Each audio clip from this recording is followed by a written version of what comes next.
pasado. Yo no valgo por lo que hice. Yo no valgo por lo que soy ni por lo que tengo.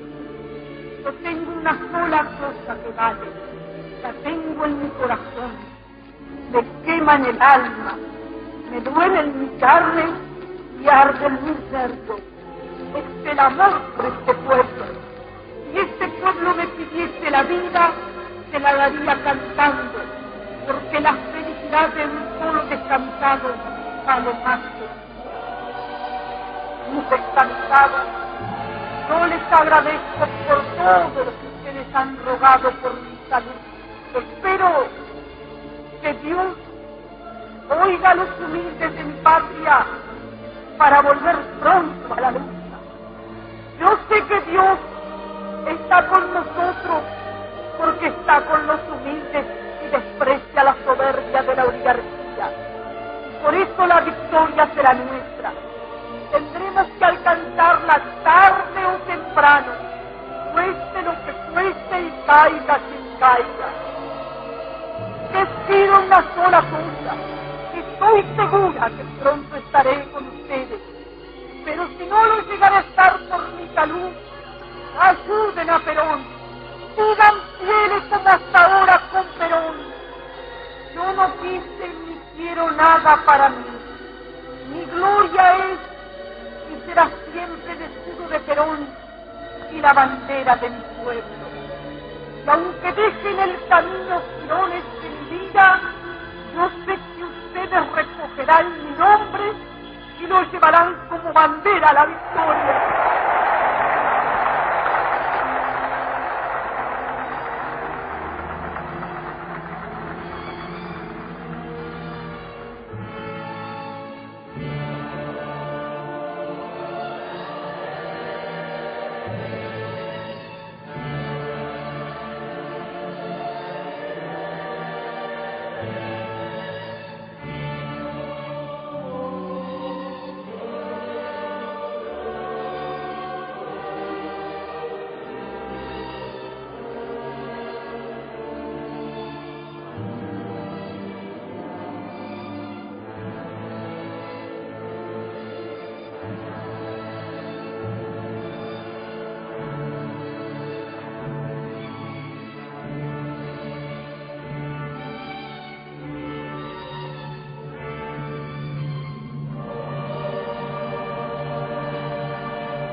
El poliedro de Evita. El recorrido histórico conceptual del capítulo anterior no es aséptico. Está embebido en una determinada visión de la historia de las ideas que liga la filosofía griega con el espíritu cristiano como base para el desarrollo del paradigma humanista que se despliega desde la antigüedad hasta el presente. El paradigma humanista reconoce en la política la actividad humana consciente, dirigida a crear un contexto que permita a todos los humanos alcanzar un desarrollo integral, es decir, la felicidad y el florecimiento. Uno de los múltiples obstáculos que el ser humano encuentra en su camino a la felicidad es la insatisfacción de sus necesidades. Por eso decíamos anteriormente que Evita halla una fórmula extraordinariamente humanista cuando establece un vínculo directo entre necesidades y derechos. Este vínculo legisla, crea una obligación en la cabeza del Estado hacia la persona necesitada en particular y las necesidades sociales en general. Tus necesidades humanas, por pertenencia al pueblo, se transforman en derechos. La profundidad humanista de esta fórmula radica en que el derecho a la satisfacción de las necesidades es independiente de las capacidades individuales o las posiciones en el tema productivo, en el sistema productivo. Lo problemático, en todo caso, es definir dónde terminan las necesidades y comienzan los deseos, lo que en términos políticos es proveer las garantías sociales universales sin entorpecer los trayectos de vida individuales. Intentaremos dar una respuesta a esta pregunta a través de un artefacto que denominamos el poliedro de Evita. Conversando con mi esposa, me enteré de que en la materia de atención primaria de la salud de la Facultad de Medicina se enseña una teoría método que surge de un psicólogo norteamericano llamado Abraham Maslow. La famosa pirámide de Maslow siempre me resultó atractiva para abordar la realidad social, pero ciertos prejuicios me impidieron usarla hasta ahora. El principal de ellos es que se enseña en escuelas de negocios y está apuntada al marketing y la motivación de la fuerza de trabajo, es decir, a perfeccionar instrumentos dentro de la lógica capitalista. Estudiando un poco a su creador, encuentro que en el mundo de la psicología constituye una suerte de tercera posición, entre el conductismo y el psicoanálisis. Además, el nombre de esta corriente casualmente abreva en una raíz común de nuestra propuesta. Se trata de la psicología humanista. No podemos desarrollar un análisis exhaustivo sobre ella, por lo que vamos a limitarnos a estudiar el aporte más conocido de su fundador, la pirámide de las necesidades humanas. Se podrá objetar el enfoque por simplista, incluso por individualista, pero considero que, adaptado a nuestra realidad social y a nuestra identidad cultural, enmarcado en una concepción de la comunidad y el Estado, puede ser de gran utilidad. La pirámide de Maslow consiste en una jerarquía de las necesidades que los seres humanos debemos cubrir con independencia de nuestras capacidades. En efecto, el abordaje terapéutico de esta perspectiva hace foco precisamente en el desarrollo individual de las capacidades para satisfacer las necesidades descritas. Nuestro proyecto político, en cambio, sigue la máxima de Evita y aborda cada estrato de la pirámide de necesidades como prioridades políticas y derechos sociales. Argentinizada, la pirámide se convierte en un poliedro con muchas caras, un aporte multidimensional para el diseño de acciones gubernamentales y comunitarias, donde el ser humano es el centro. Desde luego, los aspectos de la mal llamada macroeconomía que vamos a analizar en la segunda parte del libro son un condicionante fundamental, pero adoptamos este enfoque para salir de un modelo mental digital y crematístico brutalmente impuesto al pensamiento político durante las últimas décadas. Riesgo país, tipo de cambio, tasa de inflación, Producto Bruto Interno, crecimiento, volumen de exportaciones, gasto público, etc. La falsa representación de la realidad que monopoliza la capacidad cognitiva de ciertos políticos se construye con algunos datos numéricos, dígitos, disociados de principios y propósitos, personas y pueblos, necesidades y deseos, cuando los datos deberían ser menos indicadores de ciertos aspectos de la realidad que solo cobran sentido si se los interpreta a la luz de principios, en función de propósitos humanos. Los datos sin rostro son un recorte deshumanizado de la realidad y la muerte de la política. Javier Milei una vez me dijo: yo veo números agregados. No es el único. El desafío es cambiar este modelo mental digital por un modelo mental donde el centro de la política sea el ser humano. Los peldaños originales de la pirámide de Maslow, de abajo para arriba, son los siguientes. 1. Necesidades básicas o fisiológicas. 2. Necesidades de protección o seguridad. 3. Necesidades sociales o de afiliación. 4. Necesidades de reconocimiento. 5. Autorrealización y desarrollo de necesidades internas. Y bueno, acá está la pirámide que tiene 5 puntos. El primero es necesidades fisiológicas o básicas, que sería alimentación, mantenimiento de la salud, respiración, descanso, sexo. Necesidad de seguridad, necesidad de sentirse seguro y protegido, como por ejemplo con la vivienda y el empleo. Necesidades sociales, desarrollo afectivo, asociación, aceptación, afecto, intimidad sexual. Necesidad de autoestima, reconocimiento, confianza, respeto, éxito. Necesidad de autorrealización, que sería el desarrollo potencial. A mí la pirámide me da Amazon y Maslow me queda lejos. Ok. Acá, para el que no entiende, Juan dice: a mí la pirámide me da la impresión de que eso tiene un enfoque masón, que es de los masones, que es como una, no sé, una secta, una tribu. Y Maslow me queda lejos, dice. No le gusta mucho la pirámide al amigo. La pirámide, además, tiene el defecto de plantear un orden de prelación demasiado esquemático en vez de una multidimensionalidad. Okay.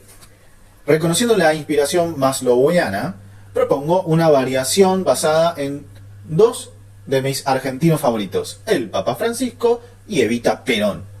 Se trata del poliedro de Evita. El poliedro, como figura geométrica, no realiza una jerarquización tan esquemática de las necesidades humanas. Imagínate las joyas de Evita, que Evita nunca consideró suyas, que les dejó a sus descamisados que tanto molestaban a los oligarcas. Imagínate que cada una de las caras de las joyas es una dimensión de nuestro poliedro. A continuación, vamos a realizar una descripción del estado de satisfacción de las necesidades humanas en la Argentina de hoy.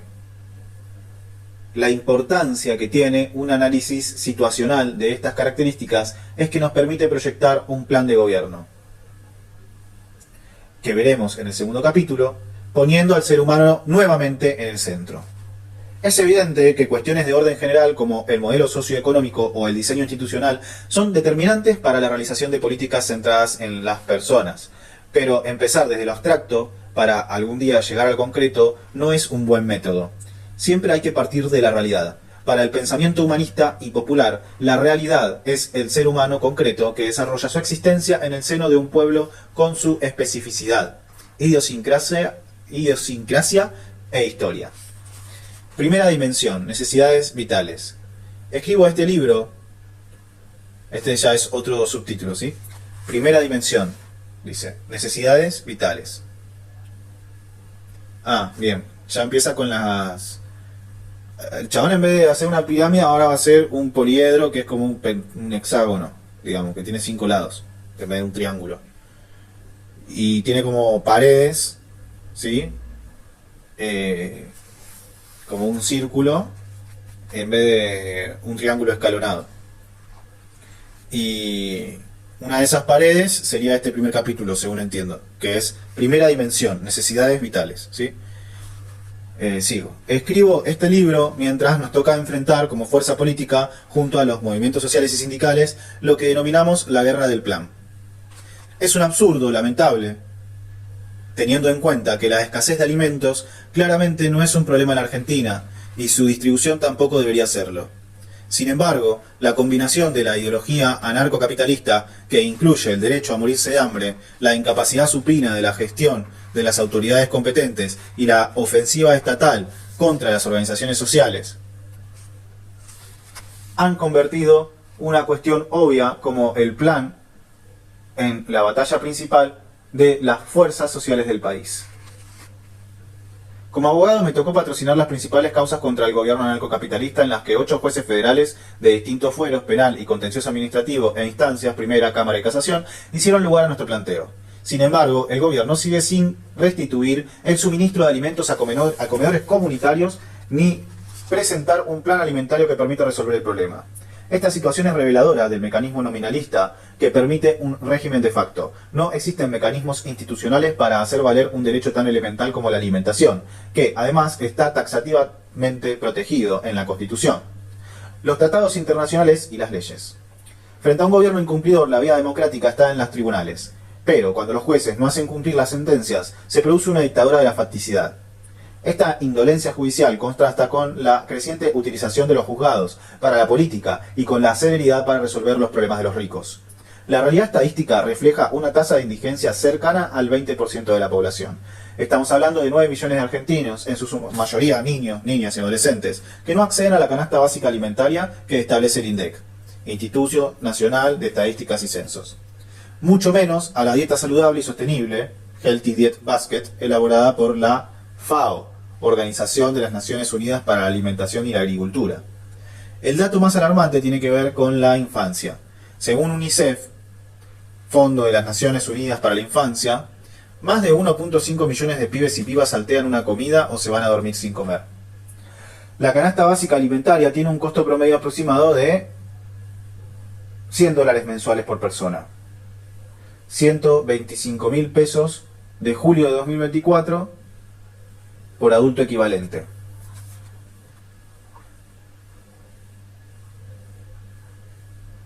la canasta básica alimentaria por persona son 125.000 pesos.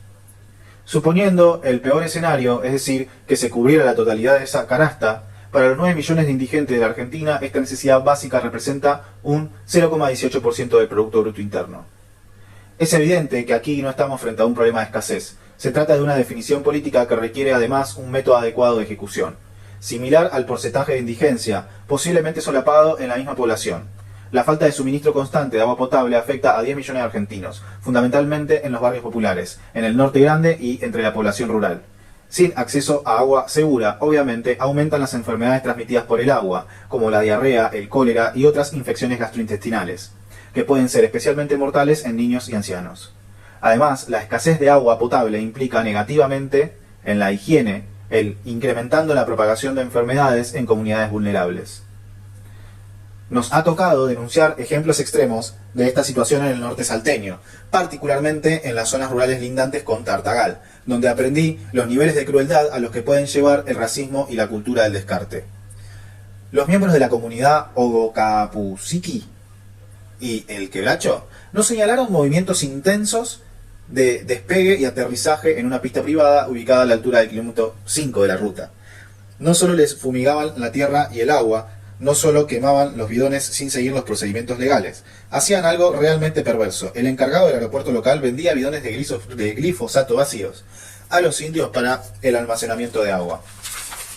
No era un kiosco ni mera negligencia, había una intención criminal deliberada. En una reciente visita a San Juan, conocí el Instituto Geofísico Sismológico Ingeniero Volponi, fundado después del devastador terremoto del 15 de enero de 1944, que dejó miles de muertos, pero propició el encuentro entre Perón y Evita, dado que ambos trabajaron en la campaña de ayuda. Esta institución fue de vanguardia mundial y aún cuenta con algunos de los mejores científicos del campo a nivel internacional, a pesar de la falta de un presupuesto razonable. El instituto debe, entre otras tareas, verificar el aumento de la sismicidad, producto del fracking, y prevenir los daños que pueda causar. En el contexto sanjuanino, tiene una misión todavía más importante: encontrar aguas subterráneas para sostener la vida en una provincia cada vez más desértica. El director del instituto me contó que se habían consumido las reservas subterráneas acumuladas durante 10 milenios en el subsuelo debido a un mal manejo hídrico de la agroindustria y la minería. Cuando ese acuífero se agote en cuestión de años, las lluvias decrecientes no podrán abastecer la demanda. Esta combinación entre el agotamiento de acuíferos y el derroche requiere una doble acción: dejar de derrochar y encontrar acuíferos a mayor profundidad. Para lo primero se requiere autoridad pública, para lo segundo inversión estatal. Nuestros científicos necesitan un sistema geofísico digital de investigaciones profundas. Rango de 10.000 segundos a 10.000 segundos a 10 kHz, no sé qué será, cuyo costo en Alemania es de unos $150.000. Pero no hay plata. Cuando los terratenientes y mineros se queden sin agua, ¿se van a acordar de que el agua es vida? En relación con la atención de la salud, la Argentina es un país que se caracterizó históricamente por la cobertura universal y la excelencia en la atención. Como puede observarse en el Padrón Único Consolidado Operativo, PUCO, 14.892.254 personas cuentan con cobertura de obras sociales nacionales. 7 millones... perdón, el número anterior no era 14, era 14.892.254 personas cuentan con coberturas de obras sociales nacionales, 7.178.589 de obras sociales provinciales, 5.188.599 del programa de asistencia médica integral y 19.921.618 poseen cobertura pública exclusiva. O sea, un 42% posee cobertura pública exclusivamente. A pesar de que seguimos muy por encima de nuestros hermanos latinoamericanos y muchos otros países del mundo que no cuentan con cobertura universal, el sistema de salud tripartito de la Argentina, público, privado y sindical, está sufriendo desafíos severos déficit de financiamiento, falta de medicamentos, déficit de atención primaria, bajos salarios del personal de salud, violencia sanitaria, fuertes disparidades geográficas, etc. Los problemas se agravan por la falta de cobertura universal en los servicios de cloacas, 40% excluidos, la contaminación ambiental y el deterioro de la calidad del aire, particularmente entre familias que carecen de gas, por lo que se calefaccionan y cocinan con biomasa, con los consiguientes problemas de contaminación intradomiciliaria. Además, existen nuevos problemas de salud, como la creciente cantidad de personas que padecen sobrepeso y obesidad, ni que hablar de la crisis sanitaria que desató la pandemia del COVID-19, situación que tiene importantes probabilidades de repetirse con una nueva enfermedad X. Eso es un concepto de la OMS, dice, de la Organización Mundial de Salud, de origen zoonótico, no sé qué mierda será, producto tanto del avance sobre la naturaleza como del crecimiento de la movilidad humana. Los problemas graves de salud mental afectan aproximadamente a 1/3 de los argentinos. Entre los principales padecimientos están el trastorno depresivo mayor, el abuso del alcohol, la drogadependencia, las múltiples fobias. El resto tampoco andan felices por la vida, libres de problemas mentales. Los niveles de estrés, ansiedad y angustia aumentan significativamente cada año. No hay un abordaje adecuado de las políticas públicas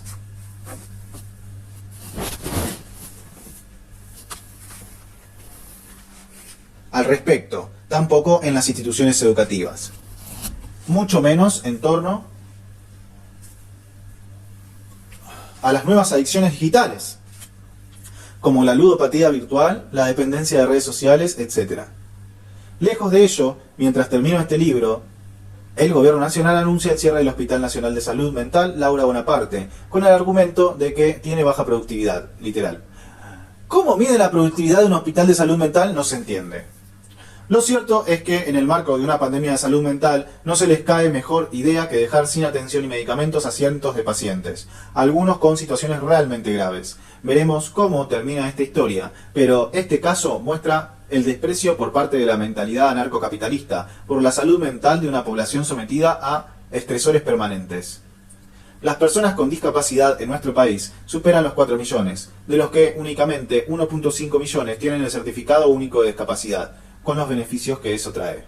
Si bien la cobertura en la Argentina es bastante mejor que en el resto de América Latina y las leyes que garantizan los derechos de las personas con discapacidad son muchas, en la actualidad el gobierno está implementando un ajuste en el sector, vaciando la Agencia Nacional de Discapacidad, con despidos de personal esencial, recortando las pensiones por discapacidad y amedrentando a quienes las reciben con que se las van a quitar. No se otorgan nuevas altas, se está recortando a los electrodependientes, en fin, cosas repugnantes que pasan por abajo del radar.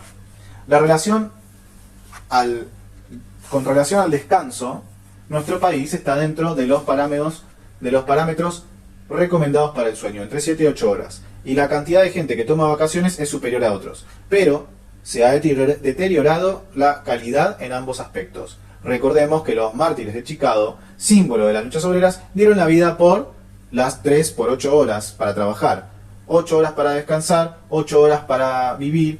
Eso fue hace 100 años. Ahora deberíamos ampliar el tiempo para vivir.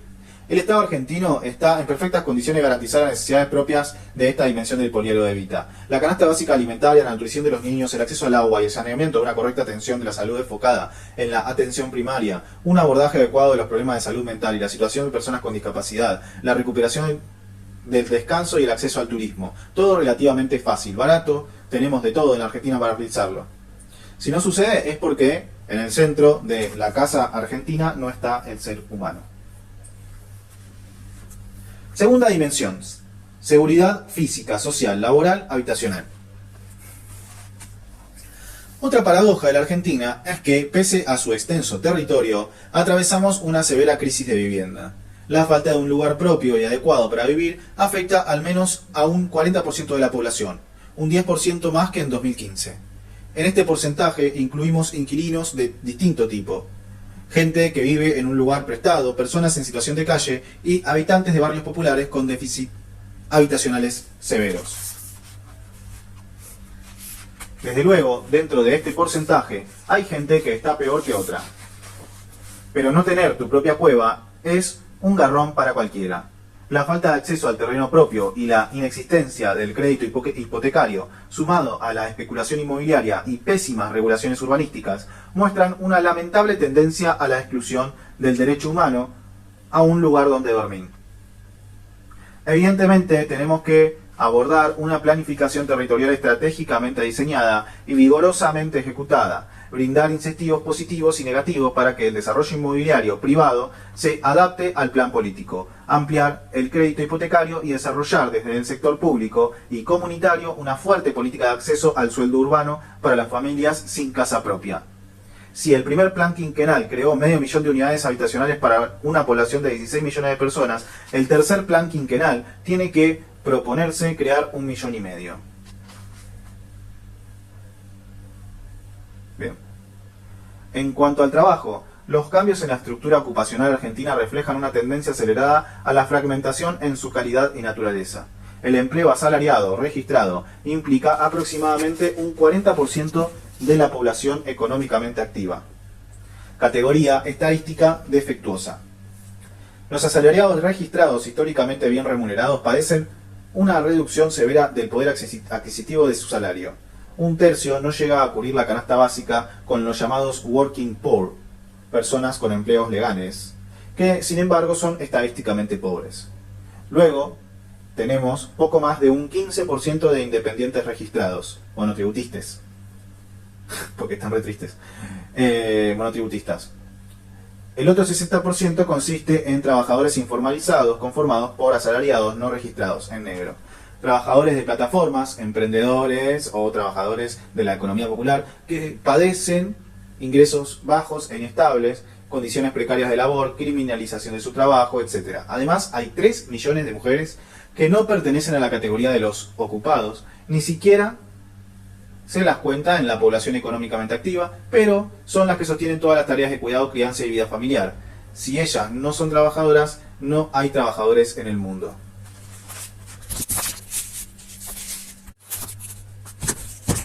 Desde nuestra perspectiva, tanto los registrados como los informalizados, tanto los dependientes como los independientes, tanto los viejos oficios como nuevas identidades de trabajo, deben acceder a un salario mínimo suficiente para una vida digna y laburar en condiciones humanas.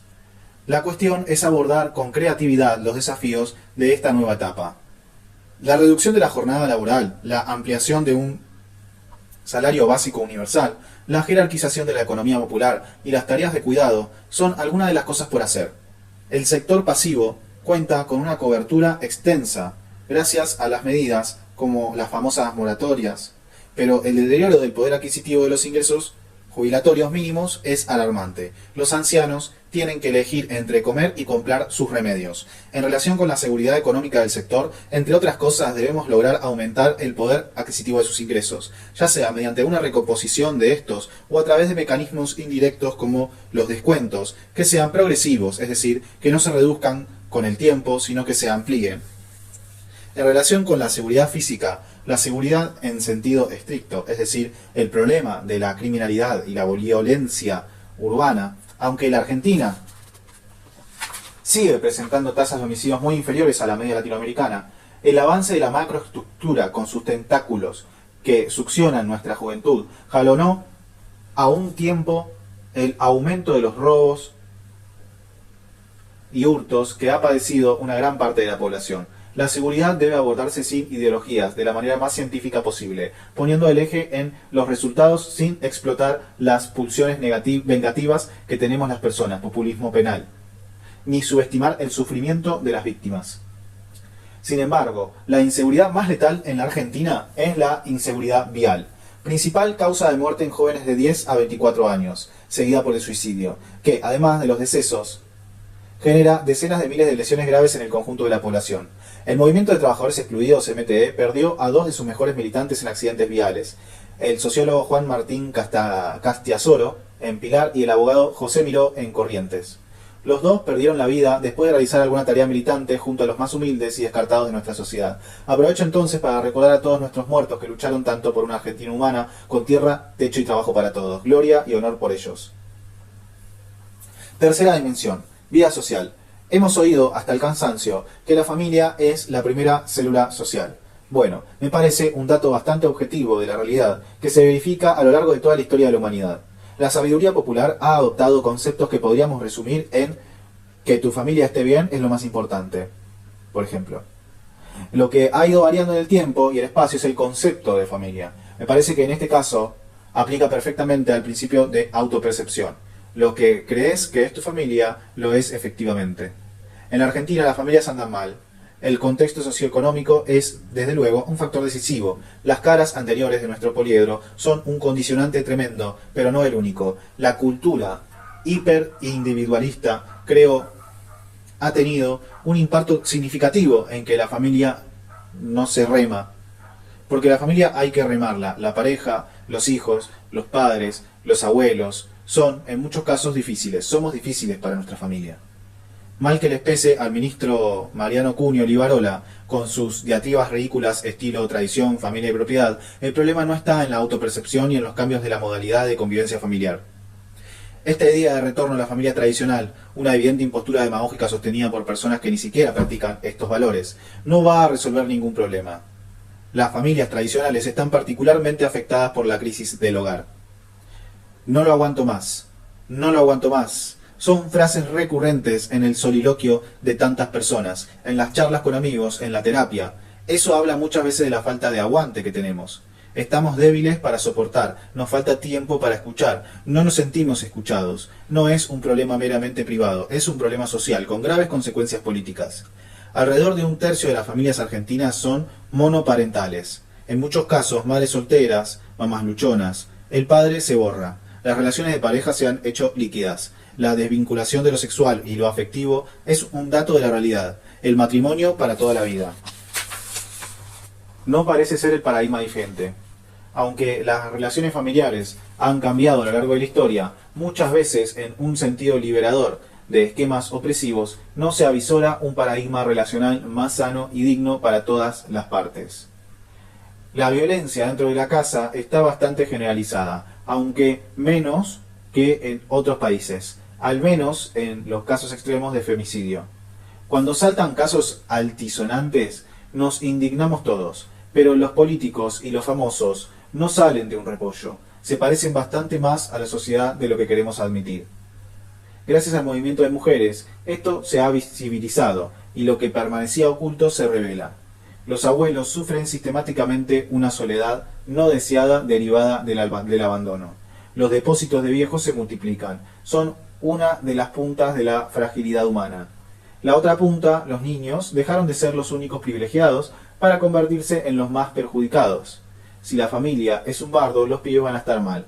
La adolescencia, con su casi universal rebeldía contra los padres, sumada a los desafíos de la sociedad narcotizada y exitista, es casi intransitable sin una contención adecuada en casa. Teniendo en cuenta que las necesidades afectivas se satisfacen en gran medida en la familia, las políticas públicas, sin un entrometimiento totalitario en la vida privada, tienen que acompañar, empezando por los que están peor. En este plano, los que están peor no se puede definir como una variante socioeconómica porque todas las clases sociales están atravesadas por esta problemática. No soy un experto en políticas de familia, pero existen en los países nórdicos y en algunos estados norteamericanos con éxito significativo. Otro dato objetivo es que la primera infancia produce un impacto casi determinante en el trayecto de vida de cualquier persona y su vincularidad, empezando por la satisfacción de las necesidades alimentarias y todas aquellas correspondientes al primer peldaño, brindar estimulación temprana, protección frente a los traumas y contexto afectivo de socialización mínimamente sano son obligaciones de la sociedad y el Estado. Se trata principalmente de un deber de amor, pero también de la construcción de la polis. Si traumamos a los pibes, no esperemos un jardín de rosas para el futuro ni una conveniencia armónica. Mucho menos que se satisfaga la necesidad de afiliación que todos los seres humanos tenemos. Otra frase que hemos escuchado hasta el cansancio es que la escuela es el segundo hogar. También estoy de acuerdo, el que no se da cuenta de que hay una crisis escolar severa en todos los planos no quiere ver la realidad. La tasa de deserción escolar está cerca de un 25%, la currícula es una garcha, los directivos no tienen formación para sus cargos y los docentes están partidos entre pésimos salarios. la desvalorización permanente de su tarea y el burnout de una actividad que se ha vuelto insalubre, por un lado, y una creciente irresponsabilidad, pérdida de vocación, indiferencia e incluso crueldad por otro. Gloria y honor a los buenos maestros, sobre todo a las buenas maestras, que son la mayoría, pero el sistema en su conjunto está fallando. Un aspecto que tal vez haya existido siempre como problema, incluso en mayor medida que ahora, es la convivencia escolar. En los últimos años se ha visibilizado más. El nivel de violencia al que están sometidos algunos pibes con humillaciones públicas y el famoso bullying es criminal, sobre todo porque no se hace lo suficiente para detenerlo. Los gabinetes psicopedagógicos, cuando existen, no resuelven. Los padres actuamos estúpidamente por falta de información adecuada. Los recuerdos de mi familia escolar no son los mejores, de mi vida escolar no son los mejores, al menos hasta la mitad del secundario. Fui víctima y ejercí violencia, sufrí mucho. Sé que estas cosas siguen sucediendo porque tengo pibes y sé que se habla más de lo que se hace. Criamos chicos violentos y violentados, después nos queremos meter presos desde los 12 años, es un desquicio. La religión, como su nombre lo indica, habla de los vínculos, religiare, religar. Vínculo con Dios, pero también el vínculo entre nosotros. Durante un tiempo, al menos en las clases medias educadas y progresistas, hubo cierta irritia contra la religión. Cierta tirria contra la religión. Eras un salame si ibas a misa, iglesia y estados, asuntos separados, mientras el mercado se comía todo, incluso la propia religión, a través de las nuevas mercancías espirituales a la carta, o segmentadas por clase dirigidas a captar un nuevo mercado. Aclaro que, aunque hoy el problema fundamental es la no separación del mercado y del Estado, también sostengo que la necesidad de separación de la Iglesia y el Estado, fundamentalmente por el bien de la Iglesia. Desde mi punto de vista, la secularización de corte progresista se revierte por dos fenómenos contradictorios. Uno es cierta reacción refractaria contra los movimientos identitarios posmodernos. Esta reacción adopta posiciones neoconservadoras, con el extraño agregado de su desacato manifiesto a los principios más elementales de la moral y las buenas costumbres. Me explico. Personajes que se muestran al mismo tiempo fanáticos religiosos y pornográficamente hedonistas sin solución de continuidad. Otra tendencia es la recuperación de la intención religiosa en vastos sectores de la sociedad que empiezan a percibir la necesidad de lo trascendente en el marco del reino decadente del relativismo y la inmanencia. En todo caso, la necesidad de vincularse con nosotros y con Dios debe ser un derecho tan respetado como lo demás. Otro aspecto que nos cuesta entender a los millennials y mucho más a las generaciones anteriores es el vínculo de los centennials y posteriores con el mundo digital. Mi hija, Achu, me pasó un video de Sara Malacara, una artista que nació en el año 2000, 2000, dice, donde, con mucha liviandad, expresa planteos muy profundos. Dice Sara, para mí Internet es una copia del mundo real hoy en día y también siento que lo que pasa mucho es que una generación como la mía, nacida en el 2000 específicamente, 2000, es como que es imposible no expresarte o vivir la vida a través de Internet. Del mismo modo, en su búsqueda espiritual habla de una fe digital. No hay dualidad entre fe analógica y la digital, porque también la vida real es una plataforma. También se refiere a nuevas adicciones derivadas de las redes sociales. Es una adicción opinar y además opinar rápido, porque las cosas pasan muy rápido. El Papa acuñó el término rapidación para referirse a este fenómeno. Sin embargo, Sara afirma, amo a mi algoritmo más que a un amigo. Cuando le preguntan si no duda de si el otro es un robot en lugar de un ser humano, afirma, sé que en internet muchos son robots, entonces, tipo, no dudo porque perdería el tiempo dudándolo. Me da lo mismo, yo los respeto a los robots. En esto hay formas nuevas de vincularidad, persona-robot, persona-plataforma, etc. Un poco de esto experimenté durante la escritura de este libro junto a mi asistente Frida Copito Kovelich. Entiendo que la IA está en una fase bastante rudimentaria, pero su desarrollo se acelera geométricamente. Es muy posible que en poco tiempo, una enorme proporción de los trabajadores sea nuestro valor manual o intelectual. Interactuemos con estas máquinas pensantes. En mi caso, el vínculo se desarrolla en forma mayéutica, socrática, a partir de preguntas y respuestas, donde la pregunta es más importante que la respuesta. Y esta dialéctica sirve para ir alumbrando una verdad. Si la escuela es el segundo hogar, si la escuela es el segundo hogar, el tercer hogar es el club, con el agregado de que se puede compartir con la familia. En la Argentina, por suerte, la cultura del club sigue vigente. En el país existen casi 12.000 clubes de barrio, según el relevamiento realizado por el Ministerio de Turismo y Deportes en 2003. En las personas adultas, la actividad física es un factor sanitario, además de un espacio de vinculación afectiva. Una vez escuché que Mao Zedong decretó la obligatoriedad de la actividad física en China. Mira, particularmente del Tai Chi. Me parece que es un cuento, pero sin llegar a eso debería haber una política recontraactiva en torno al deporte y la actividad física. Como decía, además del bienestar general de la población, el deporte implica un ahorro en términos sanitarios y una disminución probada de las dos principales causas de muerte en adultos en el país, las enfermedades cardiovasculares y el cáncer. Según he estudiado, al menos el cáncer de mama y el de colon, ni que hablar de la diabetes y otras enfermedades. La Organización Mundial de la Salud, OMS, recomienda la actividad física regular como una estrategia clave para la prevención del cáncer.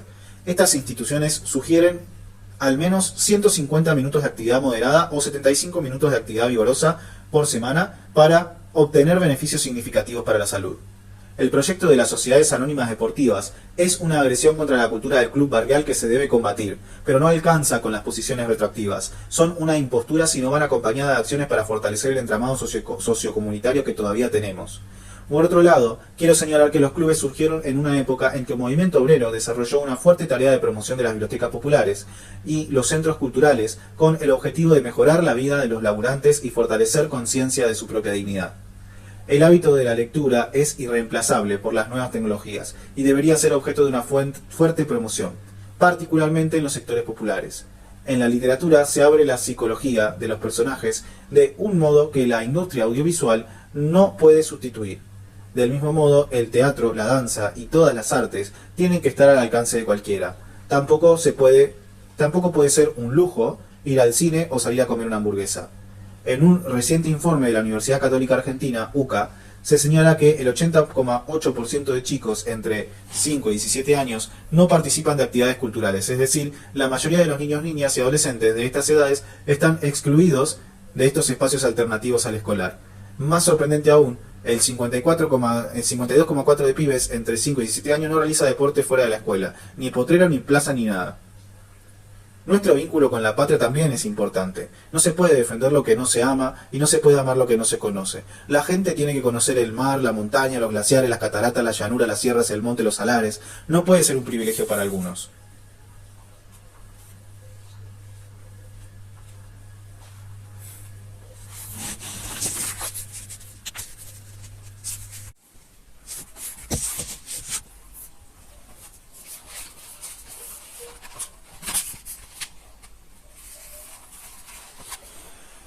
Como se dice, al menos una vez en la vida. Hay muchísimas personas que no salieron nunca de su provincia.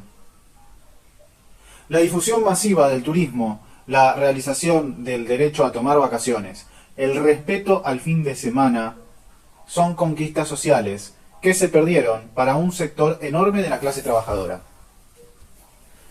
Existió una buena política al respecto, conocida como previaje, pero no servía para los sectores más humildes. El turismo sindical y social, con los famosos hoteles de Chapadmalal y el Balse, quedó definitivamente interrumpido por el gobierno de Milei. Las tan demonizadas cooperativas y movimientos sociales, organizaciones comunitarias, que nacieron de la exclusión neoliberal, además de proveer ocupación a quien no la tiene, además de ser la ambulancia de una sociedad partida, son otro espacio para el desarrollo de los vínculos afectivos. La gente que trabaja para los demás es más feliz. La gente que está unida en un espacio que trascienda el pequeño círculo con un sentido de propósito vive mejor. Lo he podido comprobar una y otra vez en cada provincia de este país. La ofensiva brutal del gobierno represor contra este tipo de organizaciones es directamente proporcional al peligro que representan para la oligarquía narcocapitalista. Son vínculos peligrosos que forjan conciencia y lucha. Para ellos es mejor que el territorio lo organicen los narcos, que en definitiva son mercenarios. Por último, la pertenencia a una nación, la expresión del amor por el suelo que nos vio nacer o crecer, que nos recibió. Si llegamos del extranjero, el orgullo por su historia, la valoración de los mitos, el sentido de pertenencia nacional es otro elemento de vincularidad que está en jaque.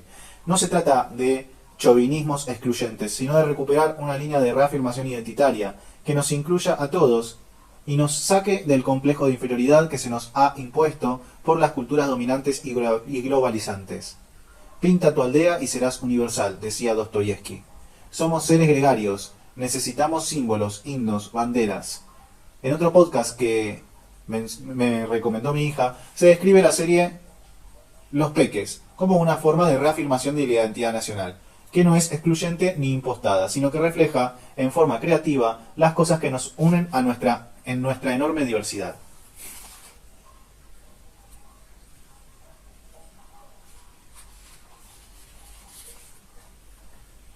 Cuarta dimensión, autoestima. Este es un problema que se agrava con los cambios culturales y provoca un fuerte impacto político. La gente se siente disminuida permanentemente por metas y parámetros de éxito que, más allá de su valoración moral, son inalcanzables. Esto se potencia por la exhibición permanente en las redes sociales, agravando la competencia interminable por tener y mostrar. Todos necesitamos confianza en nosotros mismos y el respeto de los demás. Si algún colectivista superado piensa que este planteo es una berretada de autoayuda, pregúntele a Fidel Castro qué quiso decir cuando en la Argentina definió el concepto de calidad de vida. Es la autoestima a la que tienen derecho a disfrutar todos los seres humanos. Yo lo escuché absorto en las escalinatas de la Facultad de Derecho. Corría el año 2006. Todavía no habían pasado 20 años del fin de la historia. Me quedó grabado. La autoestima es un derecho que define la calidad de vida. En ese discurso, Fidel decía que un analfabeto a veces sufre más que alguien que no come bien, porque se siente carente de valor. Es un ejemplo de por qué las necesidades humanas no son una pirámide, sino un poliedro. Eso me lleva a retomar un tema de la mayor importancia, la educación. Me interesa ver la educación como un constructor de autoestima. No es cierto, lamentablemente, que un mayor nivel educativo derive necesariamente en mayores oportunidades laborales. El problema sería más sencillo de lo que es si así fuera. Pero derribemos ese mito. El problema no está en la oferta de trabajo, sino en la demanda. No es la escasez de trabajadores calificados, sino la de empleos demandados. Varios estudios indican que muchas personas de mi generación tienen niveles educativos superiores a sus padres y condiciones materiales de vida particularmente laborales inferiores.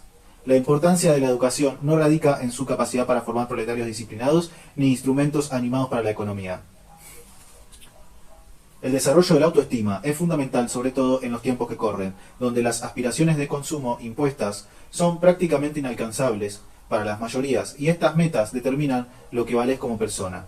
Las personas con herramientas emocionales, simbólicas y culturales abordan la vida de otra manera. Además de la educación, hay otras cuestiones públicas que hacen a la autoestima. Quisiera dar un ejemplo. El programa Sonrisas y otras políticas, estatales o comunitarias, para mejorar la apariencia dental, causaron un tremendo impacto en muchas personas. Más allá de su función sanitaria, los arreglos bucales producen una marca profundamente positiva en la autoestima de las personas. Bien. Quinta dimensión, realización. En la pirámide de Maslow, este quinto peldaño se denomina autorrealización. Desde nuestra cosmovisión, siguiendo esa gran enseñanza de Perón, nadie se puede realizar en una comunidad que no se realiza. Desde luego, no todo el mundo está de acuerdo y hay personas que se sienten realizadas más allá del criterio social. Bien, allá ellos, que sean felices. Nosotros queremos que el derecho a la felicidad esté al alcance de todos. Nosotros no podemos ser plenamente felices en un país donde la mitad está afuera. Es cierto que aún frente a las mayores adversidades, en momentos de crisis aguda, en la más áspera pobreza e incluso en las guerras, puede florecer la felicidad. He visto cómo pobres de toda pobreza disfrutaban un momento de felicidad intensa que no se podían encontrar en los barrios más acomodados. No se trata de romantizar la pobreza, sino de reconocer una realidad humana. La felicidad se filtra aún en las peores circunstancias. Más allá de esto, las necesidades que refleja cada una de las dimensiones del poliedro de Vita deben ser abordadas como derechos, porque es lo que corresponde moral y políticamente, en un proyecto humanista y popular. Esto no quiere decir decretar la felicidad, imponer un mundo feliz. Esto no se puede ni se debe. Dios no quiso imponer la felicidad a las personas a costa de su libre albedrío. Cada uno tiene que buscar su camino. Nuestra política consiste en derribar los muros y tapar los pozos que impiden a tantos compatriotas recorrer el suyo. Bueno, hasta acá llegamos con el Poliedro de Evita, página 113. Seguimos en el próximo video con el tercer plan quinquenal.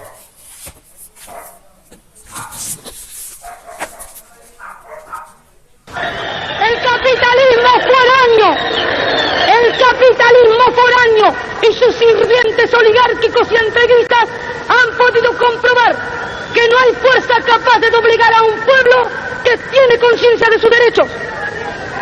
Una vez más, mis queridos descamisados, uniéndonos al líder y conductor, reafirmamos que en la nueva Argentina ya no hay lugar para el colonialismo económico, para la injusticia social, ni para los traficantes de nuestra soberanía y nuestro porvenir.